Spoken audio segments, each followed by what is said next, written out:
أعوذ بالله من الشيطان الرجيم. بسم الله الرحمن الرحيم. وإذ قال إبراهيم رب اجعل هذا البلد آمنا واجنبني وبني أن نعبد الأصنام رب إنهن أضللن كثيرا من الناس فمن تبعني فإنه مني ومن عصاني فإنك غفور رحيم. صدق اللہ العظیم. قابل صد احترام مکرم حاضرین گرامی و سامعین کرام، سورہ ابراہیم کی ایک آیت مبارکہ میں نے آپ کے سامنے تلاوت کی ہے. اللہ جل شانہ اس میں اپنے پیغمبر جناب سیدنا ابراہیم علیہ السلام کا تذکرہ اور آپ کی ان دعاؤں کا ذکر فرماتے ہیں جو دعائیں جناب سیدنا ابراہیم علیہ السلام نے اللہ جل شانہ کی بارگاہ میں مختلف مواقع پہ جو کیں، اور پچھلے جمعہ مبارکہ میں بھی ان میں چند کا تذکرہ کیا جا چکا ہے. تو جناب سیدنا ابراہیم علیہ السلام کی بہت ساری دعاؤں میں سے ایک دعا یہ ہے جو اس آیت مبارکہ میں اللہ جل شانہ نے قرآن مجید کا حصہ بنائی ہے.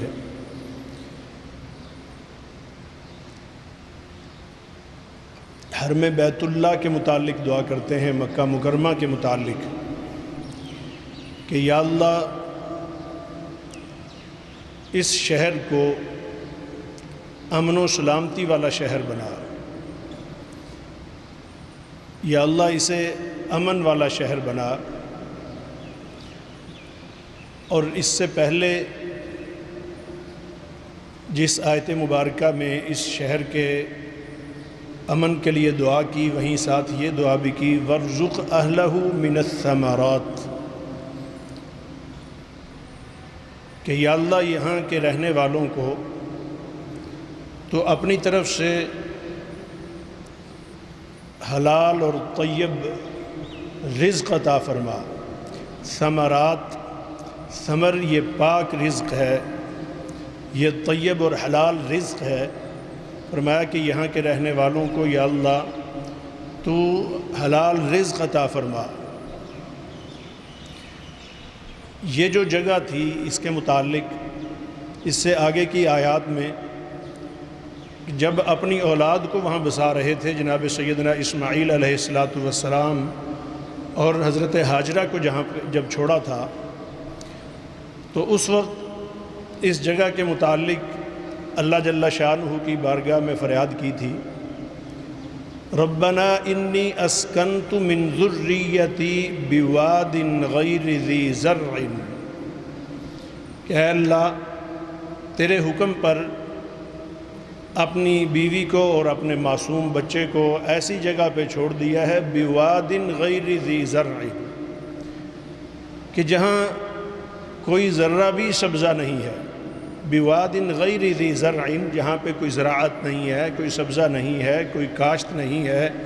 یہاں کوئی پھل نہیں ہے، یہاں کوئی ایسی فصل نہیں ہے. بالکل ایسے چٹیل پہاڑ ہیں اور بڑے سخت قسم کے پہاڑ ہیں، پتھریلے پہاڑ ہیں. تو ایسی جگہ پہ جہاں نہ کوئی پانی کا انتظام ہے، نہ جہاں پہ کوئی کھانے کا انتظام ہے، لیکن تیرا حکم ہے چھوڑ دیا ہے. تو لہٰذا یا اللہ اس جگہ کے لیے دعا ہے کہ اس کو تو امن والا بنانا، اور پھر ساتھ ہی ساتھ یہ ہے کہ یہ بالکل ایسا آبادی سے کٹا ہوا دور کا یہ علاقہ ہے کہ جہاں لوگوں کی آمد و رفت بھی شاذ و نادر ہے، وہاں کوئی رہنا تو کسی کا درکنار، وہاں کوئی پہلے سے آبادی کا ہونا تو درکنار کچھ بھی نہیں ہے۔ تو لہٰذا ایسی جگہ ہے جہاں خوف اور خطرہ بھی ہے، اور وہاں کوئی رزق بھی نہیں ہے، کوئی پانی تک کی بوند نہیں ہے۔ تو یا اللہ اس آبادی کو تو امن والا بنانا، اور یا اللہ یہاں اپنی طرف سے رزق عطا فرما۔ لیکن ساتھ ہی یہ کلمات جو کسی بھی علاقے کی ویرانی کا ذریعہ بنتے ہیں، یا کسی بھی علاقے کے امن و سلامتی کے خطرے کا اور امن و سلامتی کے خاتمے کا جو چیز ذریعہ بنتی ہے، وہ ہے اللہ جل شانہ کی ذات کے ساتھ شرک اور اللہ تعالیٰ کی ذات کی نافرمانی۔ تو یہاں اسی دعا میں ساتھ یہ کلمات بھی جناب سیدنا ابراہیم علیہ السلام اللہ جل شانہ کی بارگاہ میں فریاد کے طور پر عرض کرتے ہیں کہ یا رب العالمین، یہاں میں اپنی اولاد کو بسا رہا ہوں، تو میری اولاد کو وجنبنی وبنی ان نعبد الاصنام، کہ مجھے بھی اور میری اولاد کو یا اللہ شرک سے بچانا۔ شرک ایسی چیز ہے کہ جو ہر طرح کے امن میں فساد، خرابی، دہشت و وحشت، اور گویا کہ اللہ جل شانہ کی طرف سے جو امان ہے، جو حفاظت ہے، جو سلامتی ہے، اس کے خاتمے کا سبب شرک ہے۔ اللہ جل شانہ کی جہاں خالص پرستش ہوتی ہے، جہاں خالص اللہ جل شانہ کی عبادت کی جاتی ہے، جہاں عقیدہ بالکل خالص ہو، نظریہ بالکل اللہ جل شانہ کے احکام اور تعلیم کے مطابق ہو، جہاں اللہ تعالیٰ کی ذات کے ساتھ اخلاص ہو، وہاں اللہ تعالیٰ کی رحمت برستی رہتی ہے، اور وہاں امن و سلامتی ہو جاتی ہے۔ اگر کوئی ایسی جگہ ہے کہ جہاں پہ انسانوں کے لیے خطرات ہی خطرات ہیں، انسانوں کے لیے رہنے کا سکون نہیں ہے، انسانوں کے لیے تکالیف، مصائب اور مشکلات ہیں، جہاں بد امنی ہے، جہاں خوف اور خطرہ ہے، جہاں لوٹ مار ہے، انسان کی جان کا دشمن ہے، تو وہاں کے لیے اگر امن والی کوئی چیز ہے تو وہ اللہ جل شانہ کی ذات کے ساتھ سچی وابستگی، اللہ جل شانہ کی عبادت، اللہ جل شانہ کے احکام کو سمجھتے ہوئے اس پر پوری طرح عمل کرنا۔ وہ اپنی انفرادی زندگی کے ساتھ چاہے ان کا تعلق ہے، چاہے ان کا اجتماعی زندگی کے ساتھ تعلق ہے، جب بندہ یا اسی طریقے سے پوری قوم اللہ کے احکام کو سمجھ کے اپنا لیتی ہے تو اللہ تعالیٰ کی طرف سے امن و سلامتی حاصل ہو جاتی ہے جناب۔ اور امن و سلامتی کسی بھی آبادی کے لیے وہاں کی بنیادی ضرورت ہے۔ جہاں پہ امن نہیں ہے، جہاں پہ سکون اور راحت اور سلامتی نہیں ہے، تو وہاں پہ خوف و خطرات اور اس طرح کے ایسے مسائل اور مشکلات وہاں پہ نہ صرف یہ کہ جنم لیتی رہتی ہیں، وہاں پہ مسلط رہتے ہیں۔ تو لہٰذا امن اگر کسی جگہ پہ کوئی قائم ہے، اصل تو انسانوں کی بنیادی ضرورت امن ہے، اور کسی جگہ اگر امن قائم کیا جا سکتا ہے، کسی جگہ امن قائم ہو سکتا ہے، تو وہ اللہ جل شانہ کی یاد کے ساتھ اور اس کے احکام کو سمجھ کے اس کی پیروی اور اس کو اجتماعی طور پر اپنانا اور اپنی زندگیوں پر اس کو نافذ کرنا، یہ وہ چیز ہے جو انسانیت کو امن اور انسانیت کو سکون مہیا کرتی ہے۔ اب یہاں تو کچھ بھی نہیں تھا، جناب سیدنا ابراہیم علیہ السلام اپنے رب کی بارگاہ میں جو فریاد کر رہے ہیں، امن مانگتے ہی ساتھ ہی جو چیز امن کے خاتمے کا ذریعہ بنتی ہے، جو چیز نقص امن کا ذریعہ بنتی ہے، جو چیز خطرے اور خوف کا ذریعہ بنتی ہے، اس سے بچنے کے لیے اللہ جل شانہ کی بارگاہ میں دعا کرتے ہیں، وَجْنُبْنِي وَبَنِيَّ أَن نَعْبُدَ الْأَصْنَامَ، کہ اللہ مجھے بھی اور میری اولاد کو بھی۔ اور اولاد یہاں پہ اولاد سے مراد صرف جناب سیدنا ابراہیم علیہ السلام کی اپنی نسل ہی نہیں، بلکہ وہاں کے تمام وہاں رہنے والے، کیونکہ یہاں پہلا گھر جو آبادی تھی وہ جناب سیدنا ابراہیم علیہ السلام کی ہی تھی، تو یہاں نسل ابراہیم کو ہی آباد ہونا تھا، اور اس علاقے کو آباد کرنا تھا نسل ابراہیم نے۔ تو جناب سیدنا ابراہیم علیہ السلام نے جو الفاظ استعمال کیے یہاں پہ، اے اللہ مجھے بھی اور میرے بیٹے کو، میرے بیٹوں کو، میری اولاد کو، میری نسل کو یا اللہ شرک سے بچانا، اصنام بتوں کی عبادت سے بچانا۔ اور بت محض بت وہی نہیں ہیں جو پتھر کے بنا کے سامنے رکھ لیے جاتے ہیں، ہر وہ چیز بت ہے جو اللہ جل شانہ کی ذات کے علاوہ جس سے امیدیں وابستہ کی جاتی ہیں اور جس کی عبادت کی جاتی ہے، جس کو اللہ جل شانہ کے امور میں شریک ٹھہرایا جاتا ہے، اس کا وجود دیکھنے میں کوئی نظر آتا ہو یا نہ نظر آتا ہو، حتیٰ کہ انسان کی اپنی خواہشات جب انسان ان کے پیچھے چل پڑتا ہے تو یہ بھی بہت بڑا ایک بت ہیں، جسے اللہ جل شانہ قرآن مجید میں مختلف مقامات پر ارشاد فرماتے ہیں۔ فرمایا کہ یہ جو نفس ہے یہ صرف یہ نہیں کہ بت ہے، بلکہ یہ ایک معبود کی حیثیت اختیار کر جاتا ہے، لوگ اس کی عبادت کرتے ہیں۔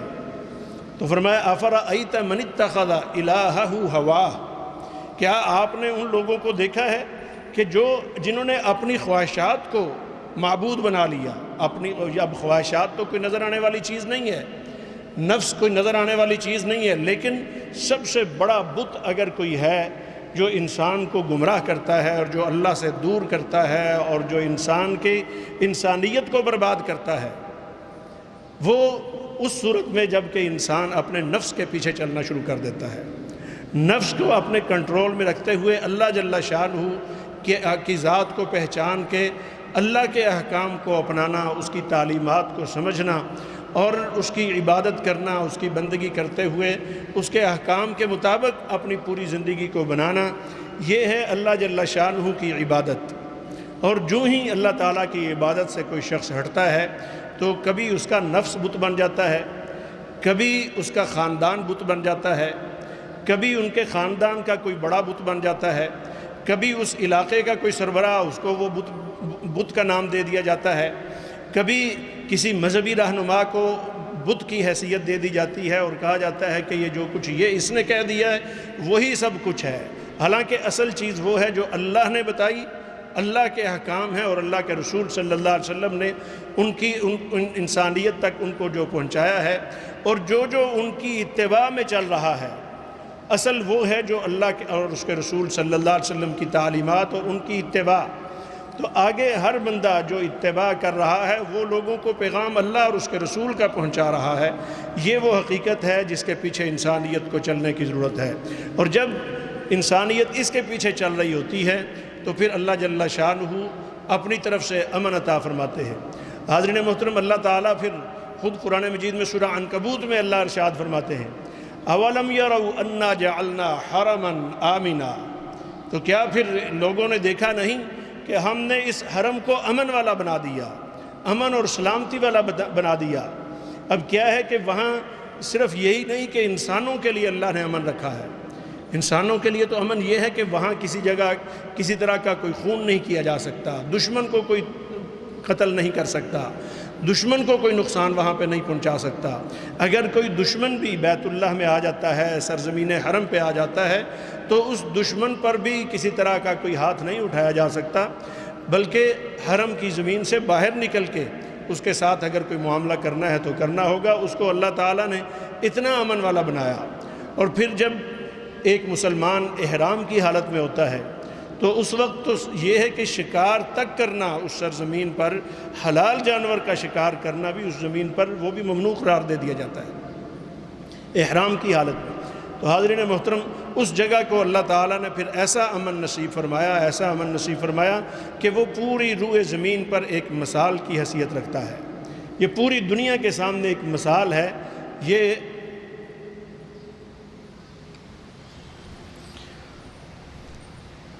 اس کو بطور مثال اور نمونے کے اللہ تعالیٰ نے کائنات کے سامنے کہ یہ وہ گھر ہے جس کو اللہ جل شانہ کی یاد کے لیے بڑے اخلاص کے ساتھ بنایا گیا، اللہ جل شانہ کی عبادت کے لیے بنایا گیا، اور انبیاء علیہ الصلوۃ والسلام کے قبلے کی حیثیت اس نے اختیار کی اور امت مسلمہ کا قبلہ اس کو بنایا گیا۔ اور یہ ایسا مرکز ہے کہ جو پوری روئے زمین پر اللہ جل شانہ کے دین کو اپناتے ہوئے دین پر عمل کرے گا اور دین کو نافذ کرے گا، اس کو اللہ تعالیٰ اپنی طرف سے راحت اور امن عطا فرما دیں گے۔ جہاں شریعت اسلامیہ جن ادوار میں شریعت اسلامیہ کا نفاذ ہوا اور اللہ کے دین کو قائم کیا گیا، وہاں اللہ تعالیٰ نے اپنی طرف سے امن مہیا کیا، اور قرآن مجید متعدد مقامات پر اس کا تذکرہ کرتا ہے، اور فرمایا کہ اگر اہل کتاب یعنی عیسائی اور یہودی وہ بھی اگر اپنی خواہشات کے پیچھے چل کے اللہ تعالیٰ کی دی ہوئی تعلیمات کو تبدیل نہ کرتے، بلکہ اللہ تعالیٰ کی دی ہوئی تعلیمات کے مطابق اگر اپنی زندگی گزارتے، تو اللہ تعالیٰ ان کے لیے آسمان سے بھی رزق عطا فرماتے، نازل فرماتے، اور زمین کے اندر سے بھی، زمین بھی ان کے لیے خزانے اگلتی، اور ان کو اللہ تعالیٰ رزق اور روزی اور امن و سلامتی عطا فرماتے۔ وَلَوْ أَنَّ أَهْلَ الْقُرَىٰ آمَنُوا وَاتَّقَوْا، اگر یہ بستیوں والے، یہ اقوام، یہ لوگ اگر اللہ اور اس کے رسول صلی اللہ علیہ وسلم کی تعلیمات، یعنی پہلے انبیاء علیہ السلام کی طرف اشارہ کیا گیا ہے کہ ان کی تعلیمات کو اپناتے، تو اللہ تعالیٰ ان کو برکتیں عطا فرماتے، ان پر اللہ تعالیٰ اپنی طرف سے رزق نازل فرماتے، ان کی زمین گلہ اگلتی، ان کی زمین ان کو خزانے مہیا کرتی، یہ راحت اور سکون کی زندگی گزارتے، ان کو امن و سلامتی میسر آتا۔ تو حاضرین محترم، جو بیت اللہ یہ امن و سلامتی کا مرکز ہے، اور اسی نسبت سے یہ جو دین ہے ہمارا دین اسلام، یہ امن و سلامتی کا دین ہے۔ یہ جہاں جہاں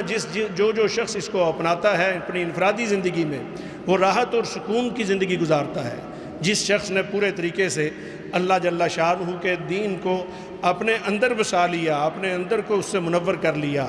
اپنی شخصیت پر اس کو نافذ کر لیا، اس کو اللہ تعالیٰ راحت اور سکون نصیب فرما دیتے ہیں۔ اسی طریقے سے جس خطے میں اس دین کو اپنا لیا جاتا ہے، اس خطے میں راحت اور سکون اور امن اللہ جل شانہ عطا فرما دیتے ہیں۔ تو جناب سیدنا ابراہیم علیہ السلام کی دعاؤں میں یہ خاص دعا ہے کہ اللہ اس بستی کو، ہمیں اللہ جل شانہ نے یہ وطن نصیب فرمایا۔ یہ وطن اللہ تعالیٰ سے ہم نے، اب اگست کا مہینہ ہے، چند دن بعد 14 اگست ہمارے جو ہے وہ ملک کے قیام کا دن آ رہا ہے، تو اسی نسبت سے ہم اللہ جل شانہ کی بارگاہ میں دعا کرتے ہیں کہ اللہ ہمارے ملک کو امن والا اور سلامتی والا بنا۔ لیکن حاضرین محترم، ہم نے خود بھی جائزہ لینا ہے کہ ہم نے اپنے رب کے ساتھ کیا ہوئے وعہد کو پورا کرنے کے لیے کتنی کوشش کی ہے۔ ہم نے یہ بھی جائزہ لینا ہے کہ یہاں ہم نے اللہ جل شانہ کے دین کے معاملے میں، اس کو اپنانے کے معاملے میں،